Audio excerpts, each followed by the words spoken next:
және сол мәселесі қазір кішкене уақытында айтып салайыншы. Мынау негізі біз тікелей эфирді жүргізіп халықты өзімізге тарту мақсатында тәуелсіз бақылаушыларды қолға алсақ, негізі халықты шақырып эфирлер жүргізіп, міне осындай бас қосып жатырмыз. Ертең сайлау болғанда бақылаушы болайық. Халық саяси қозғалыста жоқсыздар ма? Жарайды, уақыттарыңыз жоқ, ақшаларыңыз жоқ. Бірақ бақылаушы болатын кезде, осы белсенділер шақырған кезде келіп бір күнге бақылаушы болып кетсін. Осыны қолға алсаңыздар әр өңірде. Керек бізге. Неге тікелей эфир жүргізбей отырсыңдар? Халық осыны көру керек. Осылай жиналып жатқанымызды. Жоқ, жиында керегі жоқ түсіріп. Жиын аналар жарық кетеді, көріп болады. Қазір түсіріп жатырмыз кадрлармен. Баяндама ретінде түсіріп береміз. Шөйт көреді, ары қарай көрмейді. Сосын мынау жаңағы артық сөз қосқым үшін монтаж жасап әбден жаңағы дұрыс. Сақ болу керек қой жерде. ол да дұрыс шығарма. 3 минутты артық көрмейді. Шекең ба?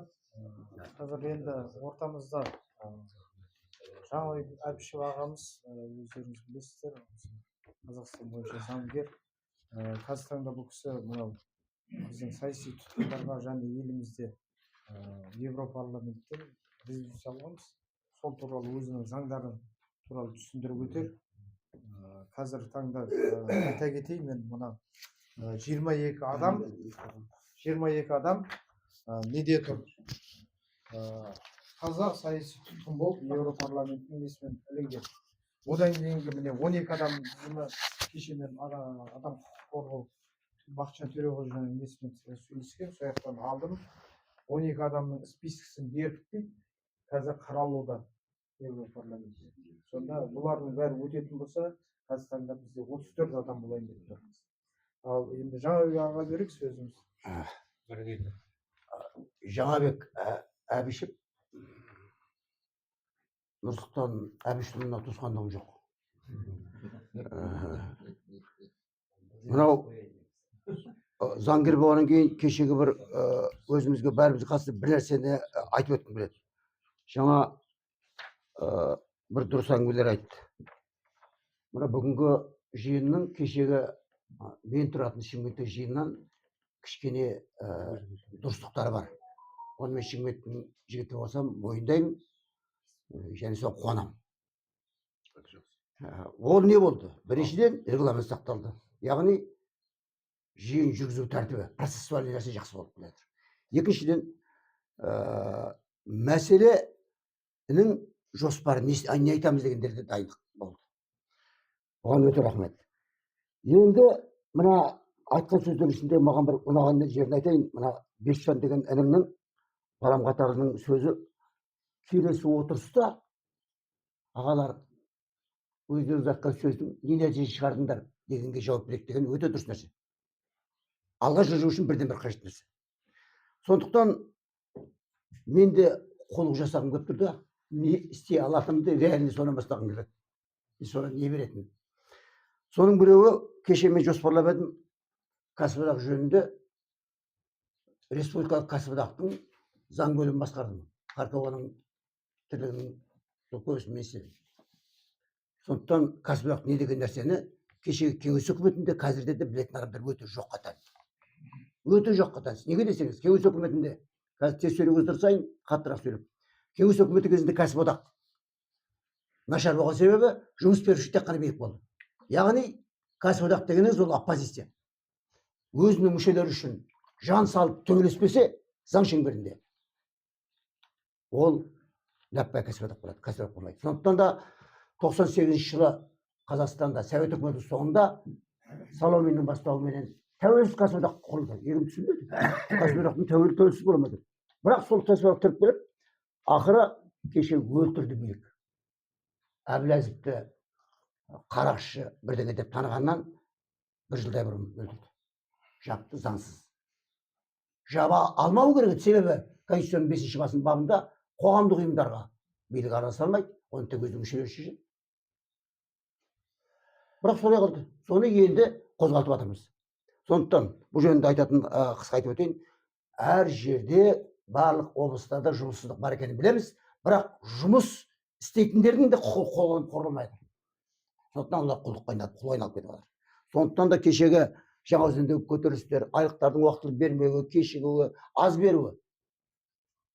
Сондықтан кәсіподақты барлық жерде ойластырып жүргіздер. Біз оны істеліп жатырмыз. Осының бір көрініс есебінде істеліп қойған тірлік мынау бізге қазір кішкентай жеңістер керек. Үлкен болмаса да. Сол жеңістер ойланып жүрген біздің халқымызды тірілтеді, оятады деп ойлаймын. Соның біреуі 18 жылдан бері Шымкенттің 6 әкімін ауыстырған білім бөлім басының көтінен бір теп қуып жібердік. Үлкен жеңіс. Сондықтан қазір сол қуып жіберген жұмыссыз 3 мәрте 4 мәрте жұмыстан қуылып басынан өткендер сол қазір білім бөлімінің комиссиясында жүр. Ол кішкентай ғана жеңіс. Әсіресе Шымкент сияқты жерде әжептәуір жеңіс. Сондықтан мына айтылған сөздердің біраз нәрсесіне жаңағы мына Амантай деген бауырымыз айтып кетті. Осыған тоқталғым келеді. Неге десеңіз, адамдардың көбісі жаңағы инертный. Мына қоғамдық жұмыс дегенге мынау қазақтың мәселесі, ұлттың мәселесі дегенге бей-жай қарайтынын бәріміз білеміз. Сондықтан артымызда еретіндердің саны аз. Ол көбейту үшін сол адамдардан басқа біздің адамымыз жоқ. Бәрібір қазақ біздің қазағымыз, басқа барарымыз жоқ. Сол үшін құрбандық қылып уақыттарыңызды кетіріп жатсыздар. Сондықтан мен кеше де айттым осы жаңағы осының алдындағы сөздерді тағы да айтайын. Ана Амантай айтқан сөзі маған ұнап тұр. Неге? Кез келген адамның жеке отбасының тікелей тірліктерін шеше жүріп, сенімін туғызу керек. И соны істеп жүргендер бар екеніне қуандым кеше айтып. Сонда бірте аттан дегенде баяғы қазағымыз атына қона беретін қазақтың саны көбейеді дейміз. Ал сол көбейсек, біз билікке айтқанымыз ондай аталамыз. Міне осыны бұған біздің көзіміз жетпей жатыр. Енді тағы бір екі мәселені айтып өтейін. Жаңағы бір қарыз алдым ғой уақытта, сол қарызымды өтеу үшін. Мынау саяси тұтқындар мәселесіне жаңағы Мұратбай маған айтып өтші дейді. Саяси тұтқындар мәселесіне біз мына осы мәселе жөнінде қағаздарын алып келдім, қазір танысыңыздар. Мына Еуропарламенттің соңғы үкіметі Еурокомиссия деп аталады. Бізде жаңағы премьер-министр бастаған министрлер ғой. Ал Еуропа біріккеннен кейін оның жаңағы комиссиясы үкіметі Еурокомиссиясының 3 мәрте резолюциясына мен қатыстым тікелей, то есть оған қағаз дайындадым, қатыстым дегенде әрекет жасадым. Соның ішінде әсіресе 19-14 марттағы наурызда 14 наурыздағы неге сол профсоюздың мәселесін бірінші жаздым. Соның ішінде жаңағы Құшақбаевтікі, Лариса Харкованікі, кімдікі бірінші тұр, әлі де тұр. Мен алып келдім. Неге десек тек қана айтып қоймай, біздің ана Еуропада отырған азаматтарымызбен байланысымыз бар. Міндетті түрде осыны қазір біткеннен кейін, перервтен кейін соны дайындап, бәріміз қол қойып астына. То есть қазір ойым былай еді. Қазақстанның хотя бы 11 облысынан келсе деп өкінішке орай 8 облыстан келдік. Бірақ соны дайындаймыз. Соны мен мойныма алдым. Құдай қаласа қазір отырып жазып, сіздермен келісіп, мақұл десеңіздер соны қол қоясыздар. Соған бір тоқталып кеткім келіп отыр. Сосын енді заңгер болсын, кейбір нәрселерге заң тұрғысынан бір-екі ауыз сөз айтамын да тоқтаймын. Мына сіздердің уақыттарыңызды алмайын. Ана Қызылордада отырмыз ғой. Жаңа 94% қазақи жерде орыстандырамыз деген саясатпен орыс мектебін ашу, біраз орыстар болса, соларға жұмыс беріледі. Ал жұмыссыздық жайлаған елімізде негізі қазақ мектебін ашып, қазақ мұғалімдер жұмыс істемейді деген ой тұр. Сондықтан беруге шындап кірісу керек, қарсылық қылу керек. Қазақстанда осы батыстың 3 облысы бірінші, екінші, үшінші орын алады. Қазақтардың процесті жағын қайсысы екенін жоқ. Қызылорда, Маңғыстау, Атырау болу керек. Оралдың өзінде орыстар көбірек екен. Шымкент 4-ші орын алады. Проценттік. Ана адам саны жөнінен біз 1-ші орын аламыз. Адам саны көп. Ал халықтың пайызы жағынан біз 4-ші орын аламыз. Мен оны білмейді екенмін. Кейін тауып алдым. Сондықтан бүгін Қызылордада өткенсің, Қызылордаға көшпен жүрмесің. Осы нәрсеге де жаңағы бірдеңе бір жаңағы аудио қыламыз ба, видео қыламыз ба, бірдеңе қыламыз, істеп өтейік деген ұсыныспен аяқталғым келіп отырмын. Рахмет сіздерге. Рахмет. Келесі сөзді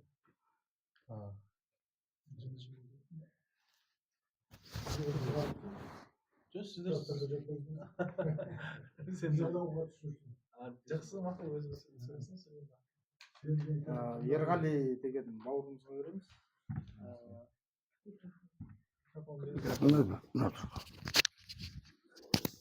Есімім Ерғали болады, Ерғали Нариман болады. Шымкент қаласынан,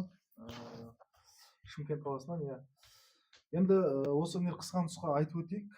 Жалпы бәріңіз айтып отырсыздар, жаңағы бізге ең басты не керек, Жаңабек ағамыз айтып өтті, бізде қаражат мәселесі шешілмеген. Сондықтан бірінші профсоюз дегенді ол дамыту керек. Профсоюз ол жаңағы сіздің 100 мысалы жұмыс істейтін адам болса, сізге жарна аударады, сол арқылы еркін қимылдай аламыз. Мысалы да бір жағынан біз қаржылық материалдық мүмкіндігіміз шешіледі. Ешкімнен алақан жай ақша сұрамаймыз, 500 теңге бер, 1000 теңге бер деп. Ол жақсы нәрсе. Одан кейін екінші нәрсе бар, мынау бізде билік осы біз қоғам белсенділерін немен қорқытады, түрмемен қорқытады. Бізде өлім жазасы жоқ Қазақстанда. Сондықтан бәріміз қамалудан да қобалжып қалатынымыз рас. Қамаймыз десек, кішкентай ойланып, бала-шағаң бар, үйің бар дегендей кішкентай біз қазақпыз ғой енді. Ойлап қаламыз, тоқтап қаламыз, сәл кейде кібіртіктеп қалатынымыз рас. Сондықтан бізде мына қылмыстық атқару кодексі бар. Осы кодекстің 33-ші бабында түрмелерді жұртшылықтың бақылауы деген біздің заңымыз бар. Түрмелерді, яғни мемлекеттік органдар бақылайды, прокурор қадағалайды, сот бақылайды, өздерінің жаңағы куис жүйелері бақылайды, ведомстволық бақылауы бар, одан жұртшылықтың бақылауы деген. Қылмыстық кодекстің 33-ші бабында. Бұл сотталғандарға арналған кітап негізі. Бұл мәселе ешкім көтермеген. Енді осы заңға сәйкес өткен неде де Шымкентте жиналыста айтылды. Көбісі түсінбеді оны. Өйткені мына кітапты ашып 1000 теңгеге сатып алып осыны оқуға уақыттары жоқ, мүмкіндіктері жоқ болды ма білмеймін енді. Осы заң бойынша біз Шымкент Қызылорда қаласы жұмыс жасап жатырмыз қазір. Қызылордаға Думанның қолдап келген кезде біз қоғамдық комиссия мүшелерін алдырттық сол жерге, есеп сұрадық. Өкінішке орай өздері жаңағы куистен қуылған, ұрылған, жаңағы құқық қорғау ұйымдарынан омбудсмен болған, адам қорғау құқықтарына істеген азаматтарға жасақтап қойған ымыралас азаматтар, бұрынғы полиция қызметкерлері. Сондықтан осы заңды барғанда біз кеңес береміз.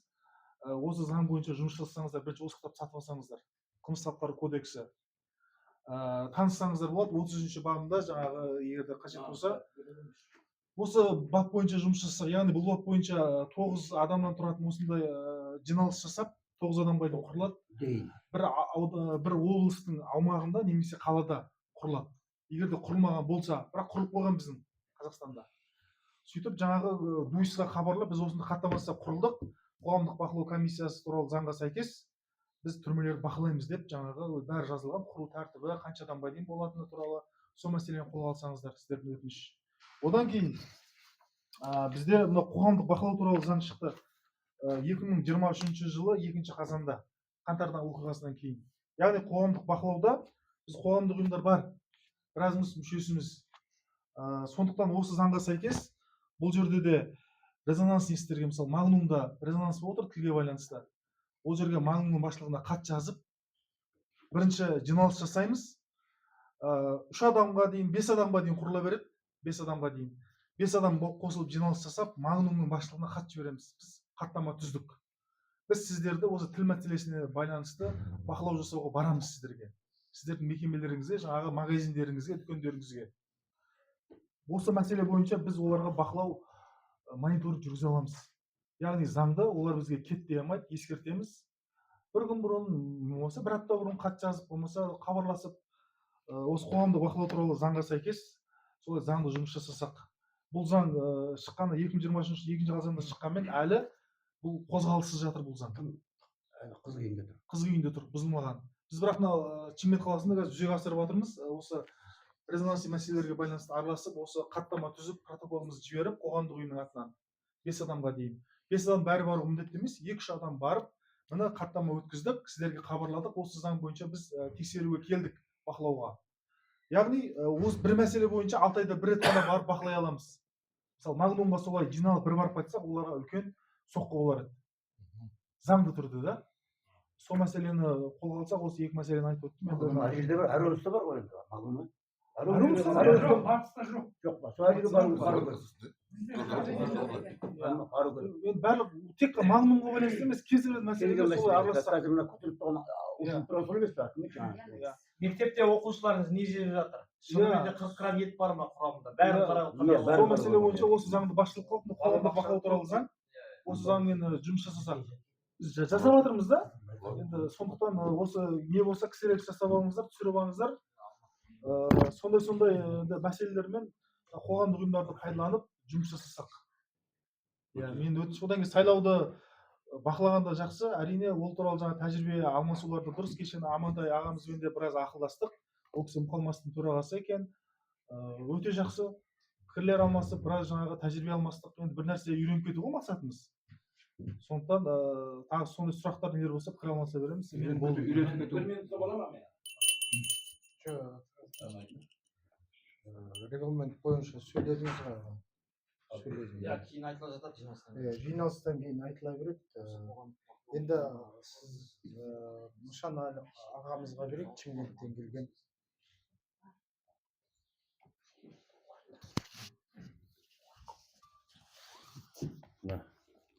Бүгін 12 сәуірде Қызылорда қаласына келіп жиналып отырмыз. Үлкен мәселелер қаралып жатыр. Нұртазаның жаңағы программасы өте ұнады. Оны өткенде талқылағанбыз. Біраз нәрселер айтылмай қалды. Бұл жерде жаңағы әдемі анау үйлене алмай жүрген балдарға жаңағы квартира беру туралы, үйленгендерге бірінші үйлендірген сондай программалары бар. Жақсы программаларын кейін сала жатыр. Қазір өзекті болып жатқан нәрсе мына Қазақстанның дамуына, Қазақстанның өзінің еркіндігін алып, тіл мәселесі бар, басқа мәселесі бар. Дамып кете алмай жатқан жағдайлардың біреуі емес, бірнешеуі. Мынау достық ассамблея бар ғой, халықтар достық ассамблеясы. Түкке керегі жоқ организация бізге. Соны хат жазып, мынау әлеуметтік желілерде жаңағы жабылуын талап етейік. Мынау ОДКБ жаңағы Армения шығып кетті мысалға қазір ОДКБ-дан. Жаңағы шығамыз деп жатқан Өзбекстан кетіп қалды. ОДКБ түкке керегі жоқ. Ақша төлегеніміз болмаса біздің ол ОДКБ-ның мүшесіне жаңағы одан кейін өсіп келе жатқан балдарымыз ертең әкеліп жаңағы Украинаның соғысына салуы мүмкін. Мына Евросоюз дейді ғой. Оның бізге не керегі бар Евросоюздың? Түкке керегі жоқ. Біздің қымбат Евразес жаңағы біздің ғана товардың бізде келіп жатқан ненің бәрін қымбаттау болып жатқанның бәрі сол. Таможенный союздың не керегі бар? Ол жерде 95%-ін орыстар жаңағы Россия алады екен. Біз 5% ғана біздің Қазақстанға келіп түседі екен, одан түскен ақша. Соның бәрінің жаңағы қымбатшылық болып жатқан себептердің бәрі осыдан. Сондықтан осыны үгітті көп жасайық. Халықтардың жаңағы мынау тіл мәселесі бойынша шығып жатыр ғой бәрі. Сол сияқты осындай мәселе бойынша жаңағы әлеуметтік желіде көбейтіп, мына парламентке, президентке хат жазайық, осыны заңды түрде осыдан шығу мәселесін көздейік. Айтарым болды осы.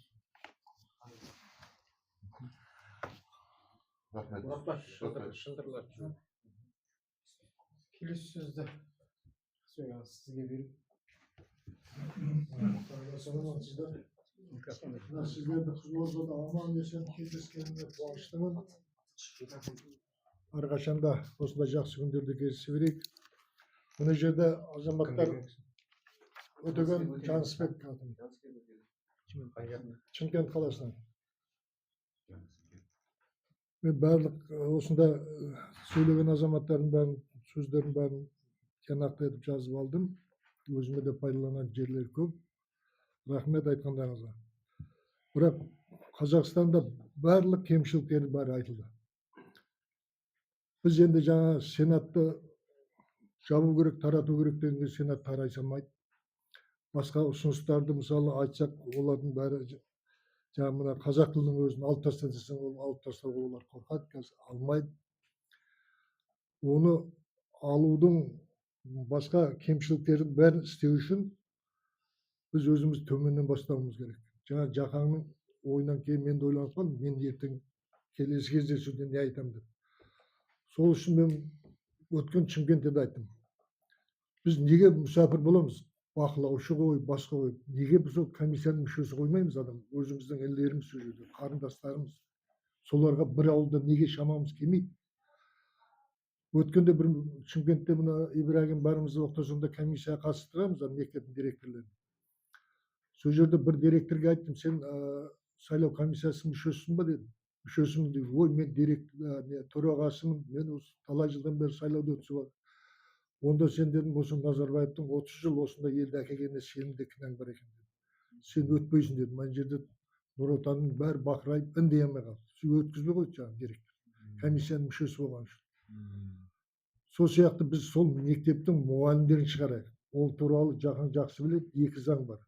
Бірі мұғалімдер мәртебесі туралы заңда, олар мұғалімдер басқа жұмыспен айналысуы керек.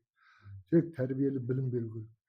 Екінші заң, жаңағы сайлау туралы заңда да жазылған, ол жаңағы саяси партиялардан құралу керек. Олардан болмаса қоғамдық ұйымдардан болу керек. Қазір әрбір ауылда белсенді азаматтар көп. Назарбаев кеткеннен кейін көпшілігі бізді қолдайды қазіргі кезде. Қай ауылға барсаң да, бұрын біз әрең сөйлеп, халыққа әрең түсіндіруші, қазір өздері бізге түсіндіреді. Бәрі жақсы біледі қазір. Азаматтардың бәрін. Сол азаматтардың бәрін біз сайлау комиссиясына кіргізуіміз керек. Мен ауданда өзі мына Ерғалилар, Ақлима бәрі біледі. Сол сайлауда айналысып мәслихатқа да қойып жатырмын. Өзіміздің ауылда бір-екі директор мектеп мұғалімдерін комиссиядан шығарып, шығыңдар, нелерің бар сендердің жұмыс сабақтарын берді. Сол сияқты жайлап ауылды жерде, әрбір ауылды әрқайсымыз өзіміз комиссиядан шығарып, осы сайлау комиссиясы арқылы жөнді депутаттар сайлап, соған сәл күш өзгеруге алып баратын бірден бір жол деп есептеймін. Содан кейін жаңа мысалы сенаттың төрағасы деген қай айда келді? Өткен осы жылдың басында ма келді бізге, Шымкентке. Мен қоғамдық кеңесінің мүшесімін. Сол жерде сұрақ қойдым. Сіздер мына халықты тонап, жаңағыдай машинадан ақша алатын сергекпен ақша алып, халықты тонағанша Назарбаев дүниесін ақ қайтармайсыздар. Шетелде қанша азаматтар сол Назарбаев командасында істеген азаматтар неге солардың бәрі дүниесі қайтпайды? Деп үндеген жоқ. Басқа бір нелерді айтып сандырақтап кетті. Сондай адам ол сенатта өмір бақи тарқатпайды. Содан кейін жаңа мәселелер көп қой. Сол үшін біз төменнен бастаған дұрыс деп есептеймін. Рахмет тыңдағандарыңызға. Енді Қызылордадан жастарымыз бар. Неге қатысып жатқан. Сол жастардан Темірлан деген ақын жігіт. Өзінің жаңағы микрофон жазған несі бар екен, Темірлан Кеулімжай. Қызылорда қаласынан, есімім Темірлан. Менің бірінші айтпағым, біздің Қызылорда қаласы кеше осы жылдың 9 ақпанында Қазақстанның астанасы болғанына 100 жыл толды. Осы Қазақ ССР-ның астанасы болды. Сол 100 жыл толғаны былай қарап отырсаң, шенеуніктердің аталарының 100 жылдығы, 200 жылдығы аталып өтіледі. Біздің Қызылорда қаласының астана болғанының 100 жылдығы аталып өтілген. Сол бірінші мәселе. Ол енді үкіметтегілердің білмеймін не ойлап отырғанын.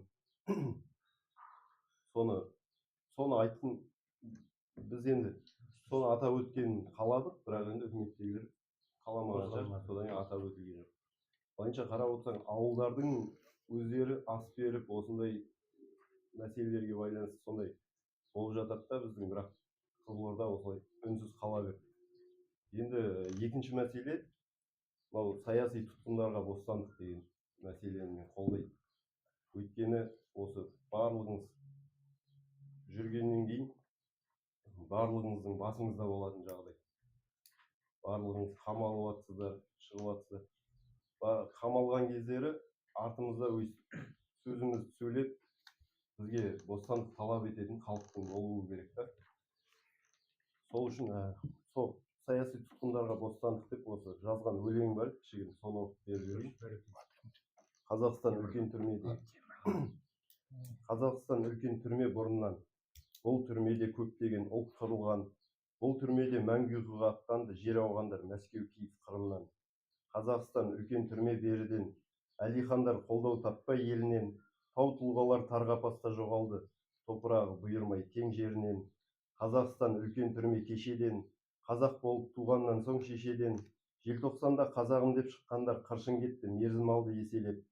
Қазақстан үлкен түрме бүгінде. Арыстандар торда жатыр бүгілмей. Зар заманай итпен құсың би болып.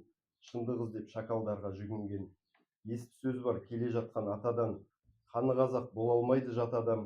Бірін қазақ көрмесеңдер бірің дос, ісіміз бос болады екен жасаған. Тек шындықты жақта деді Құранда. Бар қазағым әділдікте бұранда. Темір торға тоғытылған елім деп бостандыққа шықсын сайып қырандар. Жарайды.